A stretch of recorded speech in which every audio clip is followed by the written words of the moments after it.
Osama bin ലാദന്റെ മകൻ ഹംസ അമേരിക്കയുടെ തീവ്രവാദ പട്ടികയിൽ. ഹംസ ബിൻ ലാദൻ കൊടും ഭീകരനാണെന്നാണ് അമേരിക്കയുടെ മുന്നറിയിപ്പ്. അതിനിടെ ഇസ്ലാമിക് സ്റ്റേറ്റ് തങ്ങൾക്കെതിരെ വ്യാജ പ്രചാരണം നടത്തുകയാണെന്ന് ആരോപിച്ച് അൽ-ഖ്വയ്ദ നേതാവ് ഐമൻ അൽ സവാഹിരി രംഗത്തെത്തി.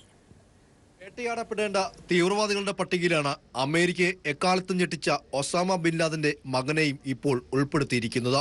ഒസാമ ബിൻ ലാദന്റെ മകൻ ഹംസ ബിൻ ലാദൻ കൊടും ഭീകരനാണെന്നാണ് അമേരിക്കയുടെ മുന്നറിയിപ്പ്. 30 വയസ്സ് തികയാത്ത ഹംസ ബിൻ ലാദൻ അമേരിക്കയ്ക്കെതിരെ അൽ-ഖ്വയ്ദയുടെ പട നയിക്കുമെന്നാണ് വിലയിരുത്തൽ. 2011-ൽ ഒസാമ ബിൻ ലാദൻ കൊല്ലപ്പെട്ടപ്പോൾ അന്ന് 17 വയസ്സ് മാത്രം പ്രായമുള്ള ഹംസയുടെ പ്രതികാരദാഹം കലർന്ന ശബ്ദരേഖ അമേരിക്കൻ ജനതയെ ഞെട്ടിച്ചിരുന്നു. ബിൻ ലാദന്റെ 11 മക്കളിൽ ഏറ്റവും പ്രിയപ്പെട്ട മകനായിരുന്നു ഹംസ. ഏകാന്തനായ ചെന്നായ എന്നാണ് ഹംസയ്ക്ക് അമേരിക്കൻ രഹസ്യാന്വേഷണ ഏജൻസി ഇട്ടിരിക്കുന്ന പേര്. അതിനിടെ അൽ-ഖ്വയ്ദ നേതാവ് ഐമൻ അൽ സവാഹിരി ഇസ്ലാമിക് സ്റ്റേറ്റിന്റെ പ്രവർത്തനങ്ങളെയും പ്രചാരണങ്ങളെയും എതിർത്തുകൊണ്ട് രംഗത്തെത്തിയിട്ടുണ്ട്. ഇസ്ലാം ഗ്രൂപ്പുകളുമായി യോജിക്കാവുന്ന തലത്തിലെല്ലാം യോജിച്ച് പ്രവർത്തിക്കാൻ ആഹ്വാനം ചെയ്ത സവാഹിരി ഷിയ മുസ്ലിങ്ങൾക്കെതിരെയും ക്രിസ്ത്യൻ നേതാക്കൾക്കെതിരെയും ആക്രമണം നടത്തുന്ന IS നടപടികളെ വിമർശിക്കുകയും ചെയ്തു. കൂടാതെ പള്ളികൾ, മാർക്കറ്റ്, സൈന്യം എന്നിവയ്ക്ക് നേരെയുള്ള IS ആക്രമണങ്ങളെയും സവാഹിരി എതിർക്കുന്നു. ഭീകര സംഘടനയ്ക്കിടയിലുള്ള ഭിന്നതയാണ് സവാഹിരിയുടെ സന്ദേശത്തിലൂടെ പുറത്തുവരുന്നത്. News desk.